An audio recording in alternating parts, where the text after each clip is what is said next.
Hi, everyone. This is Glenn Gray with AppViewX, and I'm a senior solutions architect. I have with me Nisha. Nisha, would you like to do an introduction? Yeah, Glenn, sure, thank you. So, hello and good morning, good afternoon, or good evening, depending on where you are. Thank you for joining us today. My name is Nisha, and I'm a product marketing manager here at AppViewX. Our topic for today is Go Beyond Automation, AppViewX, and Ansible integration for network orchestration. So, Glenn just introduced himself. He'll be presenting the webinar today. So to give you some background on our company, AppViewX creates intuitive software that enables NetOps, SecOps, and DevOps teams to orchestrate, automate, and manage network infrastructure, security, and application delivery. Our customers include several Fortune 500 companies that use the platform at scale. We are headquartered in Seattle and have a presence in 7 locations across the globe.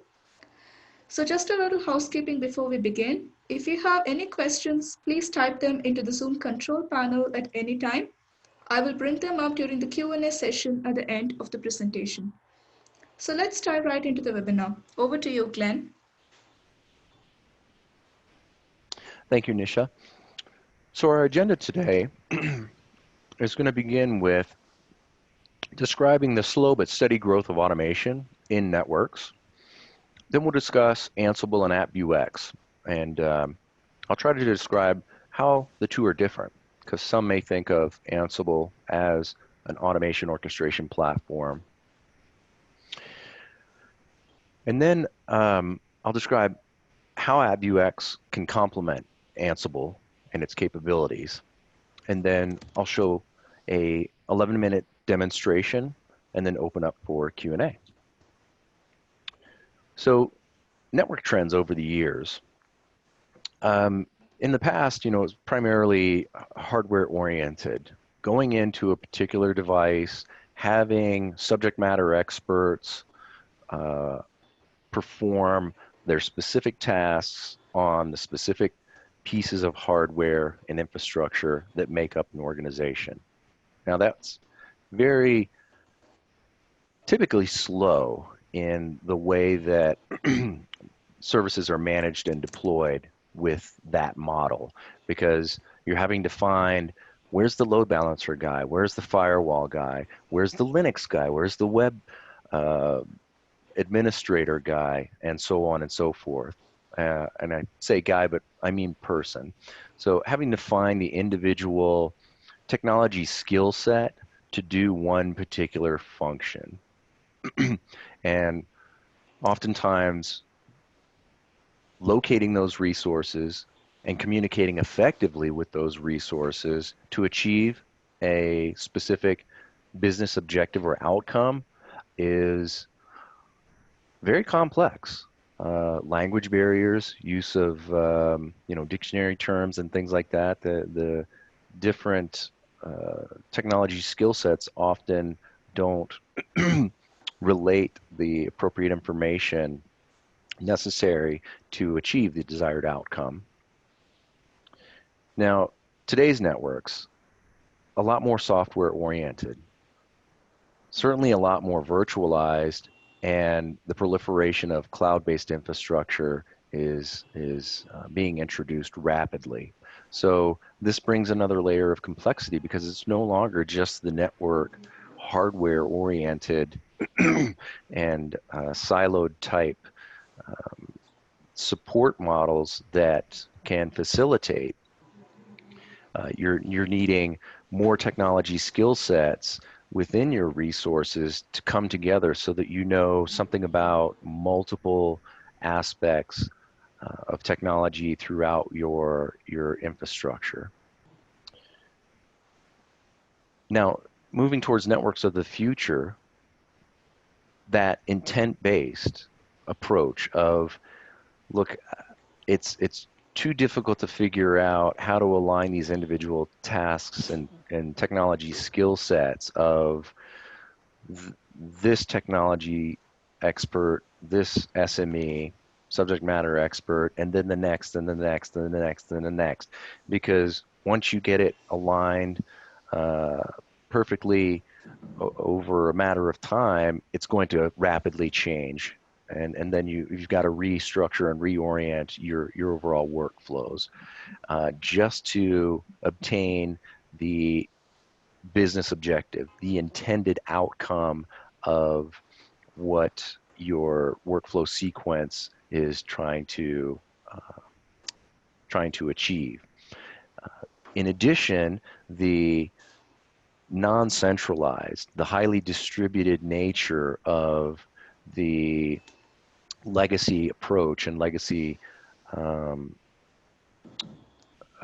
philosophies towards managing infrastructure require all of these different either web user interface interactions, command line interface interactions, and so forth, so that you're what I refer to as swivel chair.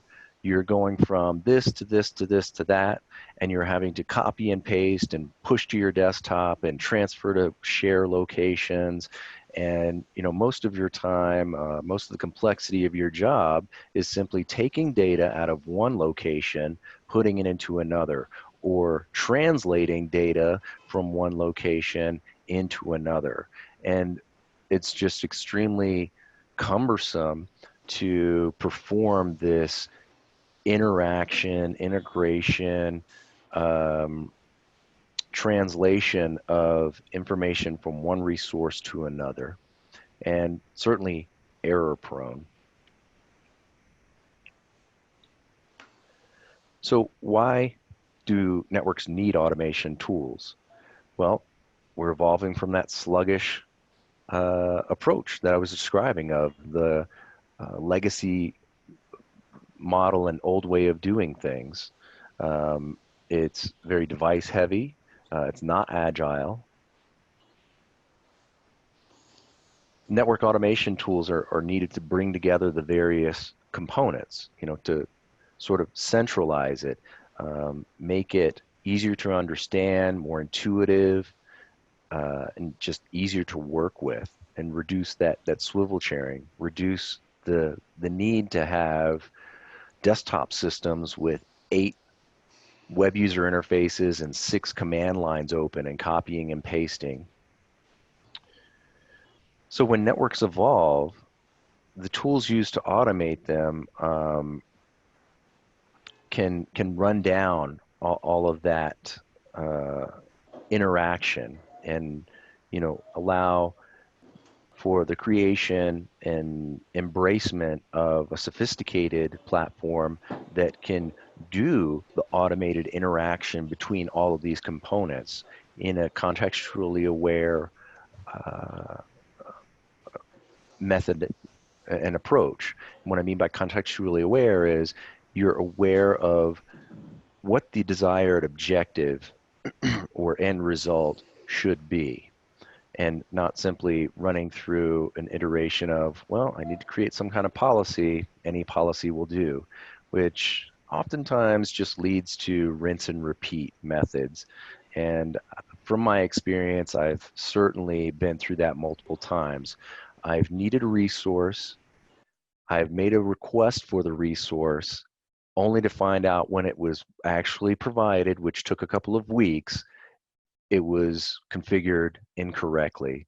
The information that I had provided was not interpreted, it was not translated properly, so I got something, but not what I wanted. So contextually, it was a thing, but not the right thing. So then I had to go about resubmitting another request. And I think that that's probably pretty frequent throughout many businesses. Certainly the businesses that I've been a individual contributor of in the past, large organizations, Fortune 500 companies. The interaction is simply so agnostic that you're simply presented a form, fill this form out, the information that you have, you make your best attempt to fill in, and again, only to find out that it produces a product that does not suffice to your needs. So global networks automation and market size is expected to grow to 2.32 billion US dollars, up to 16.89 billion by 2022, as a release study was issued. So that's a dramatic increase. And all of that really drives the need for automation. How can we as an IT community achieve greater results with the same or dwindling resources? That's through automation. It's not working harder, it's working smarter.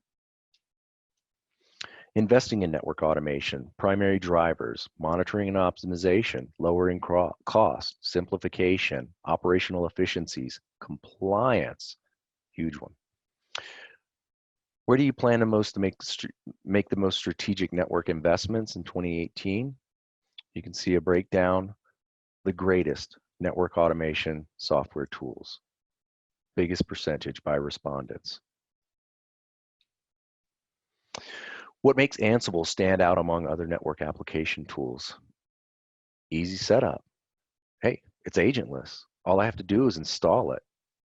And then voila, I'm off and running. I can create playbooks, tasks in YAML, which is a relatively easy markup language, right? It's not Python coding. It's not JSON coding. It's not going to require months or maybe even years of a learning curve to use it effectively or even master. Adoptability, ease of use, learning, just mentioned those. The modules, they provide built-in, they provide custom. There's a tremendous community around Git resources, so you can grab what's already been created and within moments be up and running with effective implementation. You have plugins, extendable. What is it and what is it not? So Ansible, it's an IT configuration management tool, also referred to as a CMS. It's linear IT automation tool, right? Not necessarily contextually aware. It's just, what's the configuration now? What's the configuration I want it to be? And if it's not, go ahead and update it. It's very linear. It's uni environment, application deployment, change management tool. What Ansible isn't, vendor agnostic, network orchestration, right? It's not a get me an IP, find next available, deploy security policy, evaluate security policy, see if other security policies potentially are in place that meet the needs of my application deployment. Maybe I've already got an existing security policy definition which just needs another port or just needs another host IP address assigned to it, right? It's not going to be able to evaluate that as far as network orchestration. It's just going to, what's current config, what's desired config, okay, go ahead and put it. Application and device-centric monitoring and reporting wouldn't be able to detect what's the current status of this application instance, how many service connections are currently available. If it meets this, go ahead and spin up another one. Or if service threshold has been reached for this particular virtual service, add another pool member type. Auto remediation and troubleshooting solutions. So again, event occurs, do this. Certificate has expired, go ahead and regenerate a new one. Intermediate chain of trust has been broken, go ahead and migrate all certificates within category to another intermediate. So that's what it is not, is that contextually aware, intelligent orchestration platform. AppViewX takes over where Ansible falls short. While Ansible is primarily an IT configuration management tool, AppViewX is dedicated to network management, automation, and orchestration platform. Some of those things that I just pointed out, that contextually aware, that ability to identify with state and status and take remediation actions. So AppViewX, easy to set up, also agentless. Can contain image files for deployment, meaning an OVA. It provides a GUI and a REST API. So multiple ways for interfacing with the AppViewX platform, not just SSH and REST. It is built on Python and JSON as well, so it can support both of those programming methods. It really has a zero learning curve when it comes down to it. You can log into it, interact with the web user interface in a intuitive manner, as easy to learn and adopt, I should say, as the Office 365 suite, right? Hey, I need to generate an Excel spreadsheet, open it up. I see a table. I need to create a Word document, open it up. I've got fonts, I've got templates, things like that. PowerPoint, slides, copy and paste art, all of that. So it's really just as intuitive as an Office suite of applications. There's 300 plus out-of-the-box modules, and you can build your own modules. So it's very customizable, and there's a vast library for integrations. Salient features. There's one-touch orchestration. So you can create workflows that can integrate with multiple devices within or systems within your infrastructure. An example, creating an application instance. Well, creating an application instance isn't just loading Apache on a web server, giving it an IP, and connecting it to an internet gateway. Application deployment is very complex for large businesses, medium businesses, even small businesses, because you're building application instances that are highly available, fault tolerant, widely distributed. So you have multiple infrastructure areas that you have to interact with in order to create an application instance. So as an example, I want to create myapp.mycompany.com. Well, I've got to first register a DNS fully qualified domain name. Maybe that's on a GTM. Maybe that's on Infoblox. Maybe that's on Bind. I've got a record, quad A record, maybe even a CNAME entry that I'm creating. If it is on a GTM platform, I'm creating the wide IP pool members. I'm registering the certificate. So now I'm taking the common name, generating the CSR, issuing it to the CA, getting the certificate. Then I've got to deploy it to where the certificate instances live. I'm having to spin up virtual machines. I'm having to generate maybe a load balance instance on LTMs, SLBs for local traffic management, server load balancing. And I'm creating, again, pool members, defining the logic there. I'm opening up security policies for firewall gateways, security gateway platforms, so that traffic can flow in and out of between the consumer and the application instance.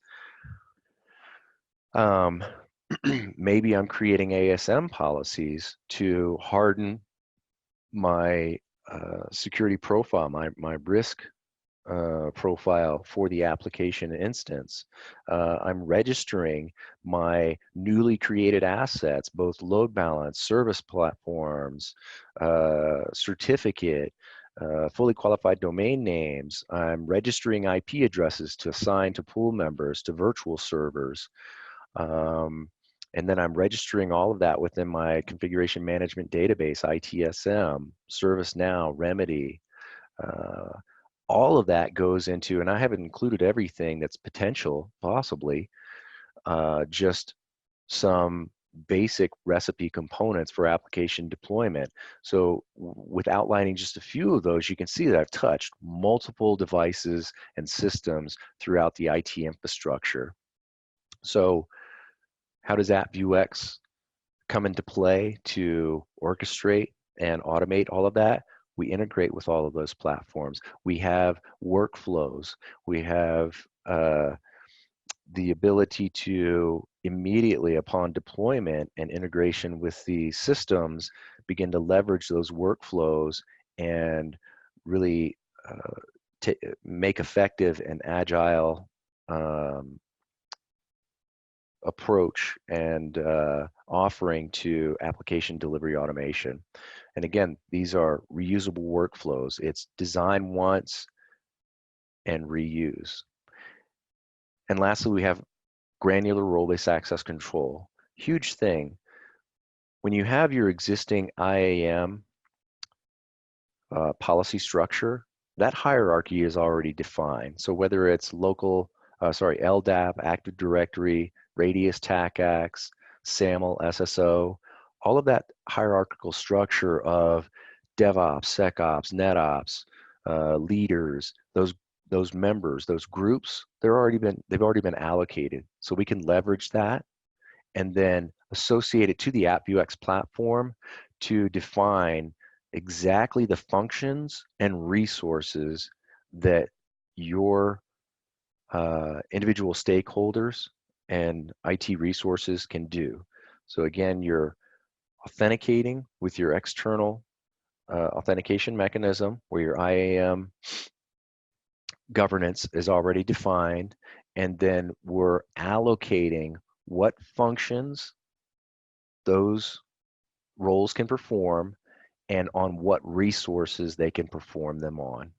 Very granular, all the way down to the individual security policies, the individual applications, the individual devices, the individual objects within those devices, the individual certificates, the CAs, all of that are objects that can be assigned as resources.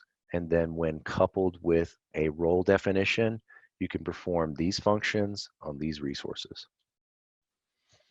So the low-code automation platform AppViewX, this is meant to illustrate that what I've been describing. You have technology skill sets, contributors on the left-hand side, engineers, approvers, leaders, all can interact with the AppViewX system. And within the AppViewX system, you have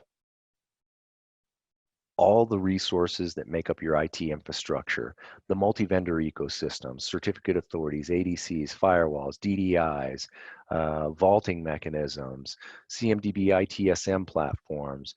You even have all of that infrastructure that's spread across multiple or hybrid environments. Some is in public cloud, some is in private cloud, some are just software defined, physical, on-prem, so forth. So we can bring all of this together within the AppViewX platform and provide for a full automation orchestration utility. The silver lining, when we talked, this is all about Ansible playbooks and how we can integrate, leverage, and enhance what you can do with Ansible.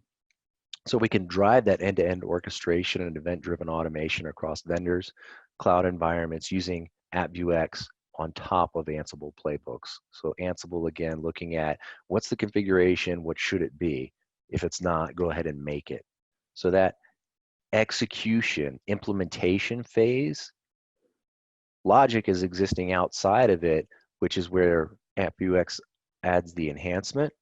And then there's the, okay, I've processed this logic of what I want to do, what sequence, and what triggered it.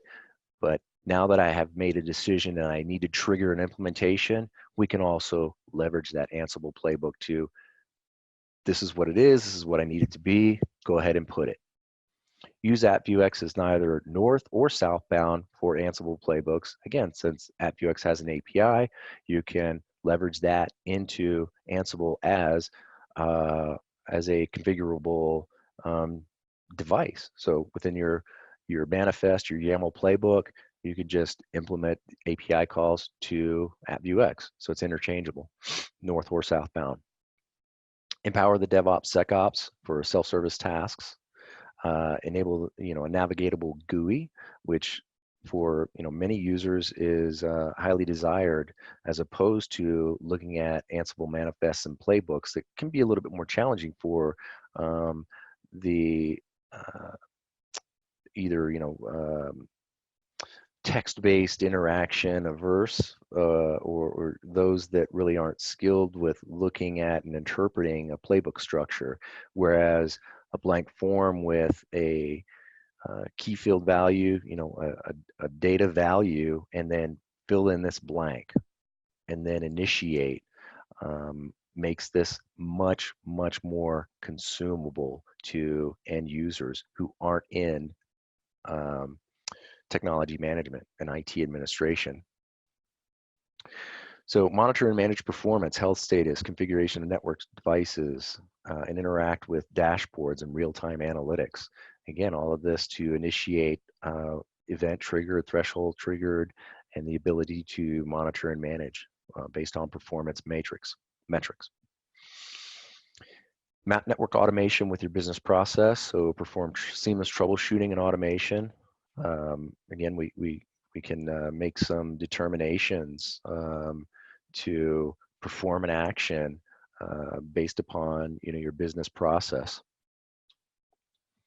So examples of visual workflows and using Ansible playbooks. Here's one with an example of creating a DNS entry with info blocks. This is a graph image of the workflow design palette, which is the visual interpretation of sequence alignment. We'd start with the input for the DNS resource that you want to create. So that's the form presentation. Again, fill in the blank. What are the minimum variable sets that a user needs to define? And anyone who's requesting an item is going to have some notion of what they're wanting to create. So in the case of a DNS entry, well, yeah, I've got a fully qualified domain name, myapp.mycompany.com.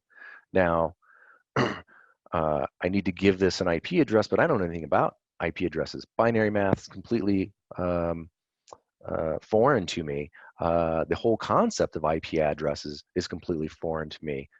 I wouldn't know an IP address from an apple. So that's where the task has already been defined within the library of fetch and reserve the free IP for info blocks integration. Fetch the WAPI version, create a change request ticket. Again, as a consumer, I know that I have to create a change ticket, but I'd really like to just go to one place, request my resource, and not have to go to 3-4 different resources. First, create the RITM item within ServiceNow, then create the change ticket, then go back and close the change ticket, close the RITM item, things like that. So you can set up this contextually aware sequence flow. I put in one data point, it initiates, creates my change ticket to satisfy change management, gets my resource, returns my resource, and then closes everything out, all in a couple of minutes, if that. So now a demo. I'm going to show a quick demo on an Ansible playbook execution through AppViewX that's going to create a virtual server instance on an F5 platform. Let me get this queued up here.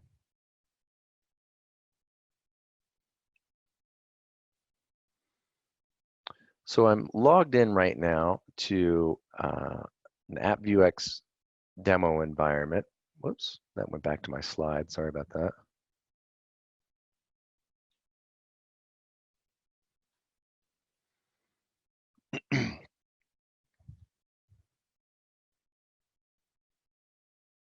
And as I log in, I will arrive at the welcome page, and then I'll navigate to a workflow.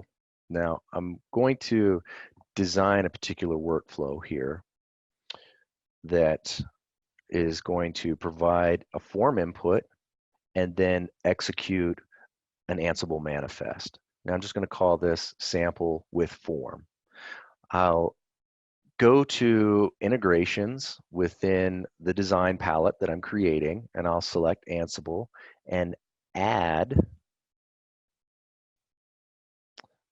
my discovered playbooks. So I already have an Ansible server, right? Now I'm just discovering the playbooks that are available from that Ansible server. So I'm creating a folder here of playbooks that I'm discovering. And so I'm integrating with my Ansible server and I'm fetching the playbooks and I'm putting those playbooks into the folder that I've called my playbooks. I have there published one called Create F5 Virtual, and that's on the Ansible server, and I'm fetching and discovering it. So I pulled it and I put it into my newly discovered folder, and then I'm dragging and dropping that particular Ansible playbook.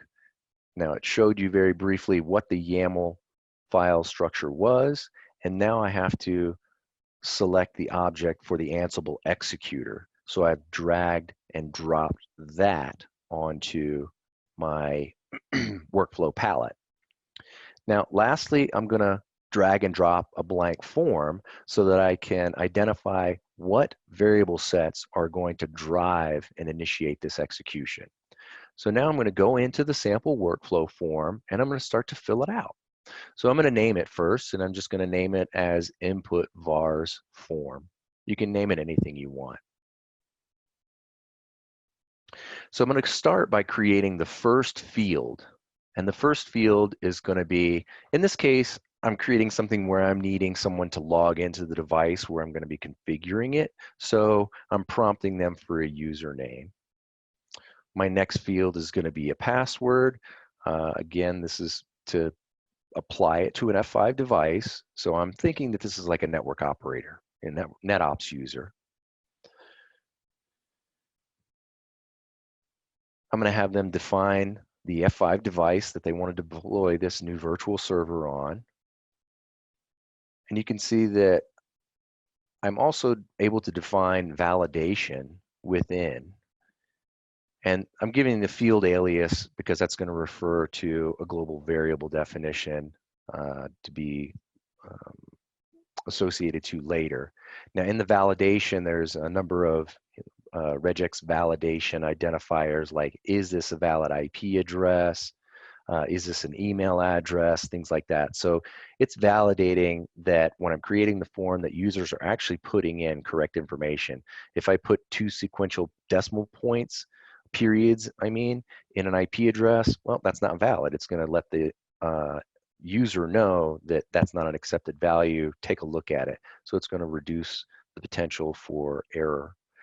I can also list pre-populated values. So in the case that I want to have the pool member ports, I only want to make available port 80 and 443. Well, I can list it as a text box or a drop-down box, and showing only those values. So you're going to radio check either 80 or 443.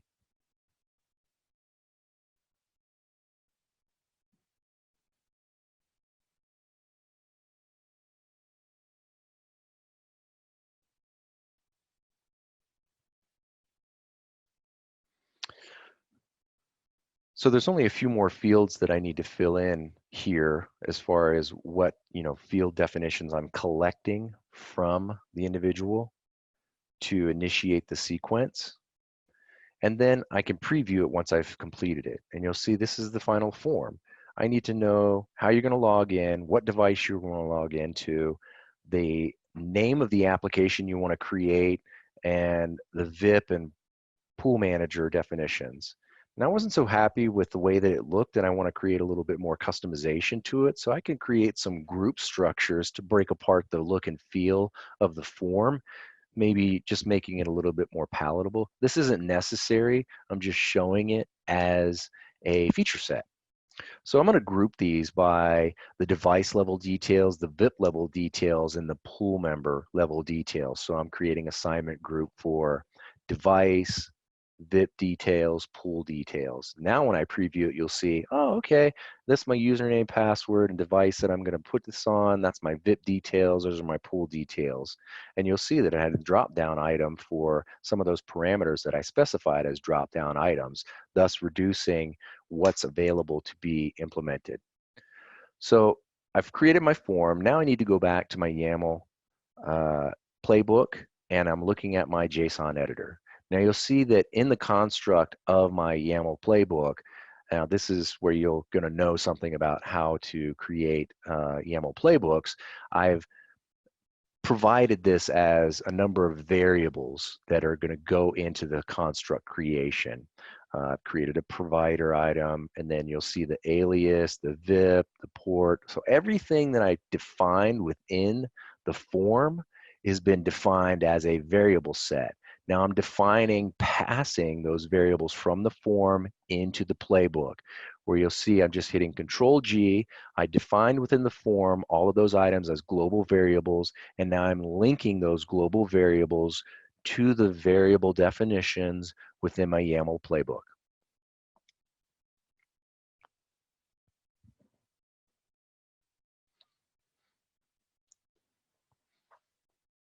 Now, on my JSON editor, I need to define the global variable content, and the global variable content has a value reference name, which is just called editor content by default. And that's all I've done there is copied and pasted into the Ansible executor so that it passes between the YAML and the executor.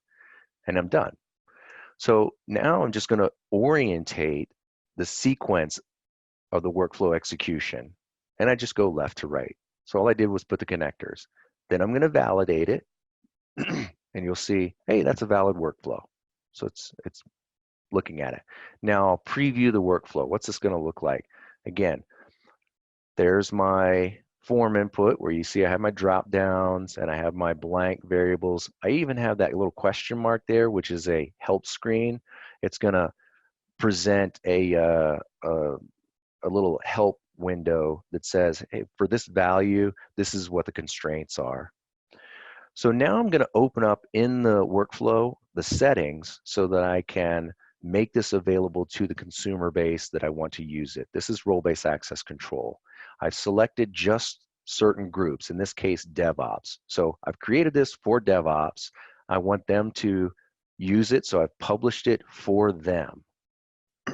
So I'm going back now and defining the role-based access control, and I'm going to allow them to use the create F5 virtual and the input vars form. I may only want to allow them to use the input vars form and not look at the create F5 virtual, which is the YAML script. So I could hide that and only present the form. In this case, I've opened up both, but I'm allowing them to submit this, and that's what's the definition within the role-based access control. Okay, I'm completed. Now I'm going to enable this particular workflow that I've just created. So I've designed this workflow and I've made it available for DevOps. Now I'm going into role-based access control definitions, and I'm going to give the access to this workflow to DevOps. So I'm in the DevOps role, and I'm modifying what resource they have available. And I'm associating the word sample, and you'll see that sample with form, the one I just created, is made available. And now I'm going to log out and log in as a DevOps user.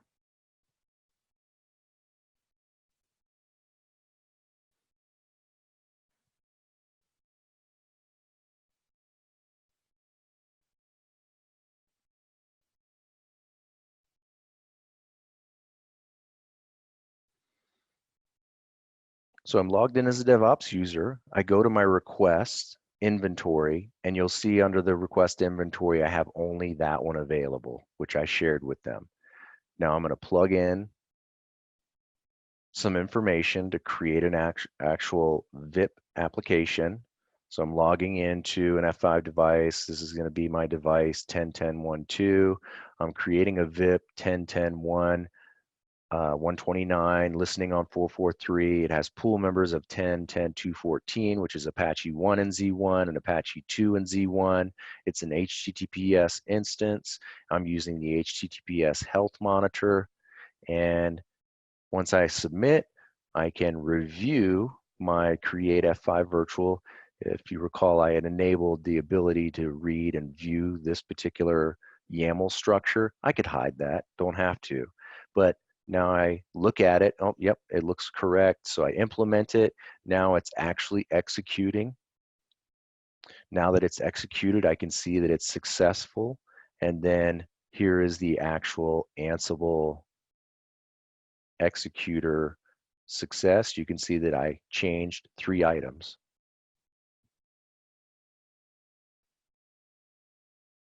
I'm going to go over to the F5 device. I'm going to refresh my virtual service list. And as I scroll down, you'll see that's the new one that I created, red-sample.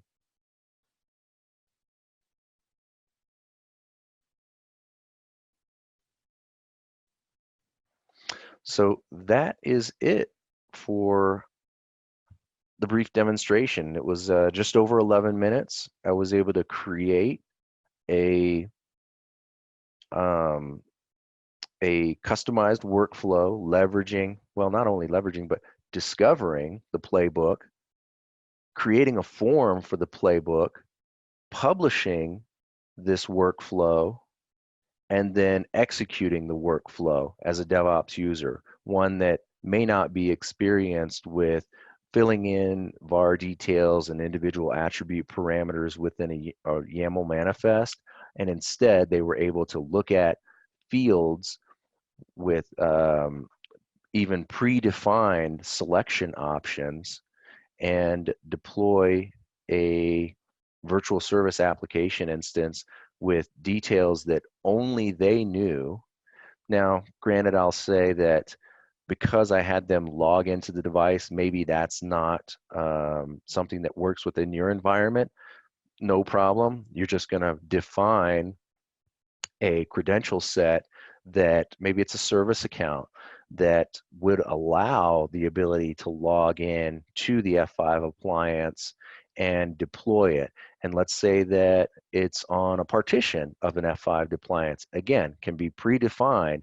DevOps users who are wanting to deploy in zone whatever or profile, sorry, not profile, partition whatever, it can be predefined, and maybe you just name your workflow request item for deploy VIP in zone or partition A, partition B, partition C. So you have, again, the customizable workflow catalog, which presents only the form variable data that the user is going to know, and the rest is predefined. So it's a highly repeatable build once, execute time and time again. So hopefully that was informative. I'd like to open up for any questions. Anisha, if you could help, if anyone has any questions, please do post them into the chat. I would love some feedback. This has been the first time that we've presented on this topic, so I'd really appreciate any comments that anyone has, use case scenarios that they potentially have thought about, and so forth. So we have a question, Glenn. You could check it out in your chat panel, or I could read it out to you. So Yes, I see that there's a question. What version of AppViewX am I running? That was executed on 2019.1. I think Ansible integration may have been introduced with even 12 versions, but I know from 2019 and on, that's going to be available. and we have another one as well. Next question I have is, how would Python and Ansible update look like in production environment?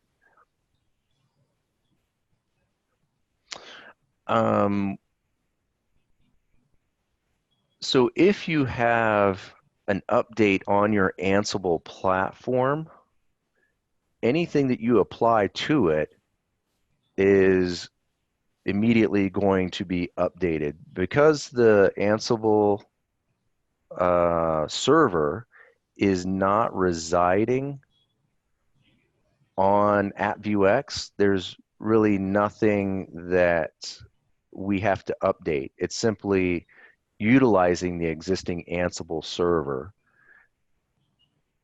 So the YAML playbook is really the only thing that's going to reside within AppViewX.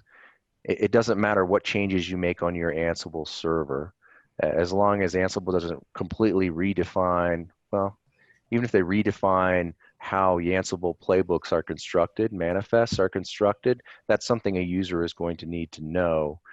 So if you're going to publish another playbook, revamp your playbook, we're just going to discover the playbook, and then it's populated into the playbook inventory. The execution is performed by the Ansible server that we're integrating with. So updates to Ansible and Python are going to be performed on the server. So the server administrator of that host is going to be responsible for its updates. At the moment, we have to engage you. Would it be possible for, at the moment we have to engage you, would it be possible for us to own this process? Can you clarify on what you're meaning by us to own this process? In the meantime, I want to move on to the next question. Do you plan to support Python virtual environments with Ansible? Yes, that is a feature request that should be rolled out in a future release. I'm not sure if that's going to be 2020 release or whether or not it has already been scoped into our latest, which is going to be coming GA shortly, and that's 2019.4. 2019.4 is going to be the last update for 2019, and then we roll into 2020.1, which again should be expected within the first 90 days of the year 2020. But we will be supporting virtual environments. Can you hear me? Yes, I can. Yeah, okay, so that wasn't the full question. So the full question was, how would Python and Ansible update look like in production environment, so any production environment? At the moment, we have to engage you when we want to update Python versions, put in modules and anything else. Would it be possible for us to own this process of updating Python or Python modules or Ansible itself? Okay, now I understand. I was reading the questions separately and just being too granular in my interpretation. So yes, you as a business would manage the Ansible platform itself and all Python modules installed on it. The AppViewX platform is simply going to utilize that as an executor, and the YAML playbooks that we're defining within AppViewX are going to execute on your server. So you do manage your Ansible server, not us. Did that answer the question? I was thinking about the Python environment that exists on the AppViewX server. Yeah, I understand what you said, that makes sense. But you also, there is a possibility to execute a Python script, and I suppose a combination of running a Python script and an Ansible playbook. And I was wondering about the Python installation on the AppViewX server. Actually, we provide full management for the platform, so any updates, plugin additions would be issued from us.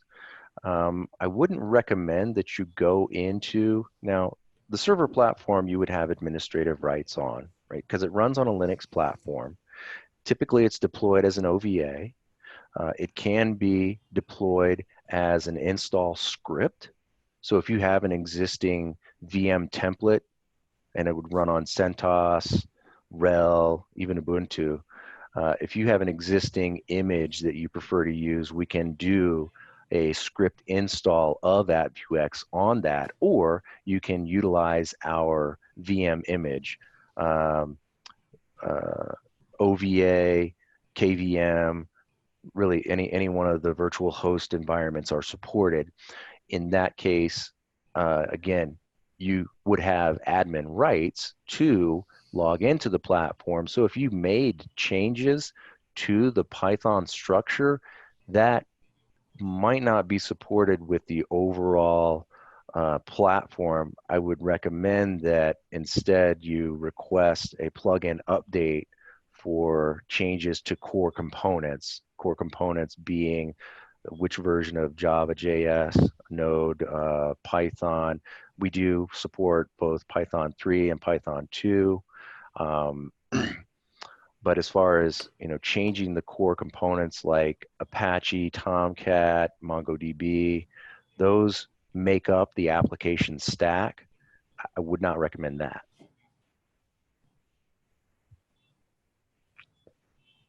Thank you. You're welcome. Does this integrate with Ansible Tower? We are planning Ansible Tower integration in a future release as well, but currently it's just going to be the Ansible executor. But I think, as Ansible Tower, you could simply define that as your Ansible server, and it will still run as an executor. To what extent are you or thinking about Ansible Tower integration as a more web user interface capability? So as we wait for that, one more last question. No, it's not the last question, but an additional question. And is that how the discovery of playbooks happens? That was in relation to the Ansible Tower. The discovery of playbooks simply happens because in the integration definition for your Ansible server, we're defining the Ansible server by its IP or fully qualified domain name, giving it an authentication ID to log into that particular platform, and the directory path for where your playbooks exist. That's all you're having to define for the Ansible integration. An IP of the Ansible host, credentials to log into the Ansible host, and the directory path where your playbooks exist.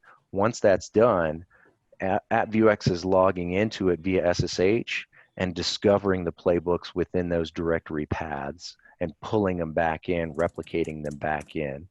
So it's pretty simple there.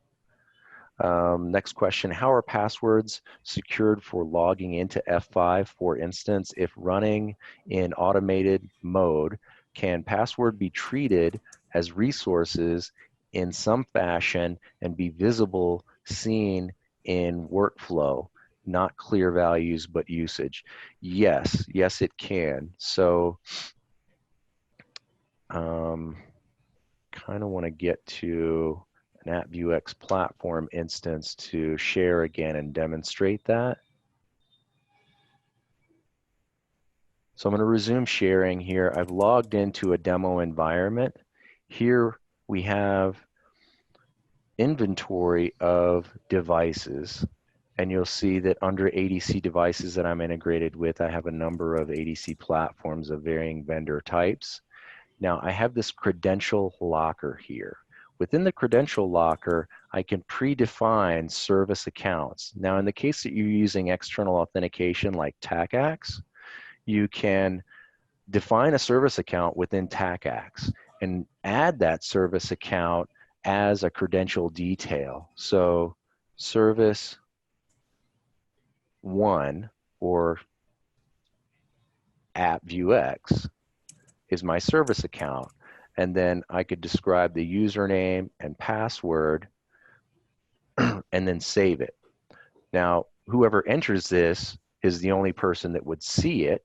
And then once it's saved, you're going to see it as one of your password identities. So if it's an F5 device that I'm creating it for, I could create whatever account identity that profile has been defined on the F5 platforms, and then just simply refer to that credential set for login purposes, and it would not be visible within the playbook sequence.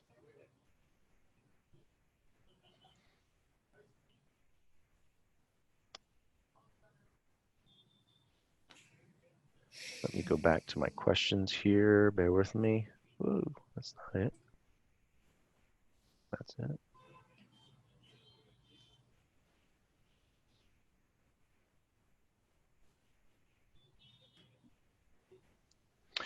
Would you consider AppViewX to be a full-featured replacement for Ansible Tower, or are there benefits in running Tower in parallel? One benefit right off the top is a lot of organizations already have a significant investment in configuration management software. So with Ansible, with Terraform, with Puppet, with Chef, we can integrate with all of those. This is based on Ansible, hence the topic. But if there's been a significant investment, time, resource, money in creating configuration management automation, then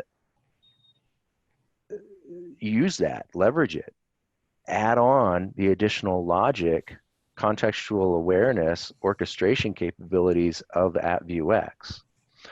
Can it be a full-featured replacement? Yes, it could, because the visual workflow allows for the integration with ADC. So the configuration management logic that you've defined in Ansible can also be defined in AppViewX. And just to illustrate that, resume sharing here, and I'll go back to minimize that, get rid of that. Go back to AppViewX. So within Studio, there's already a number of out-of-the-box predefined templates for virtual server creation. Like, well, this one, for example, create virtual big IP. Well, I don't like that one because that one has very few objects in it. Let's look at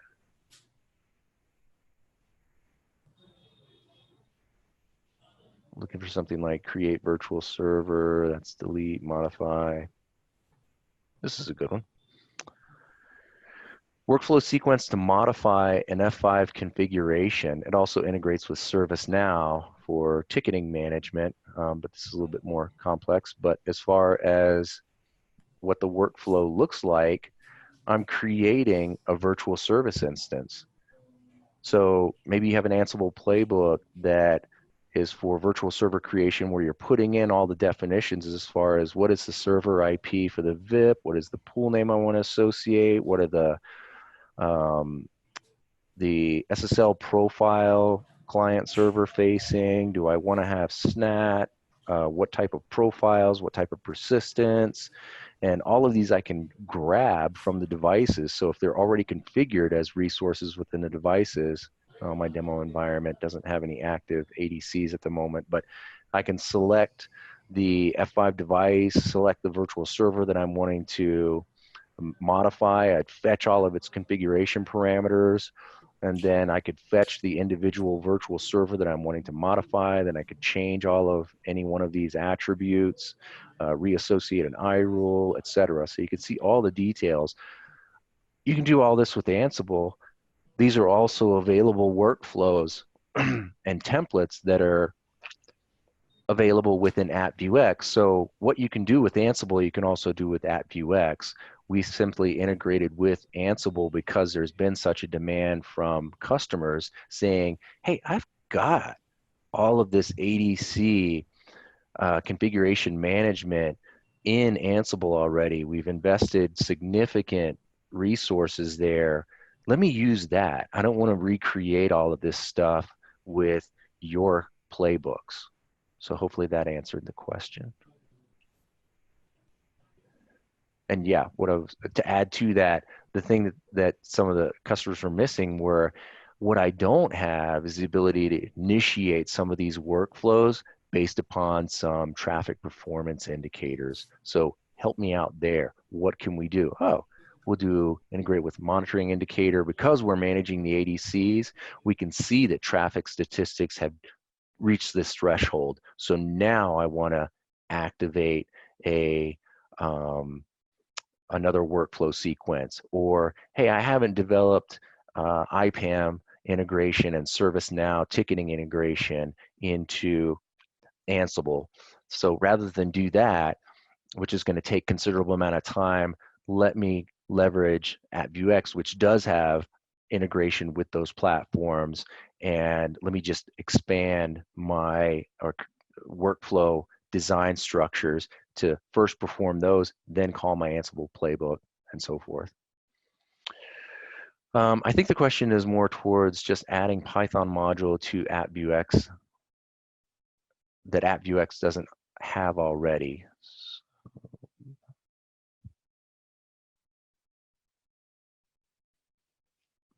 For virtual environments.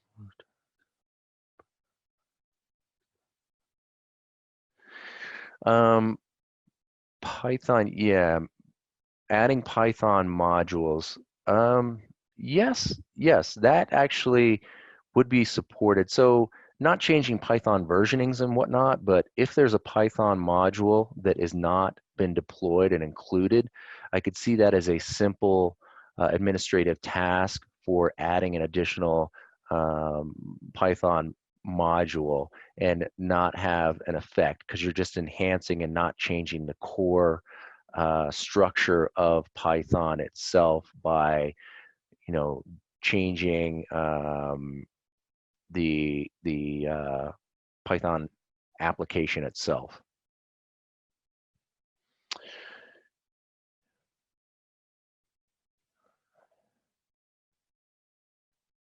And how would that affect support? I would not see it affecting support at all. It's maybe something to be aware of, information that could be shared with a support engineer, but I would not see that having any drawback or effect. So that got to the bottom of the questions we've had so far. Any additional questions?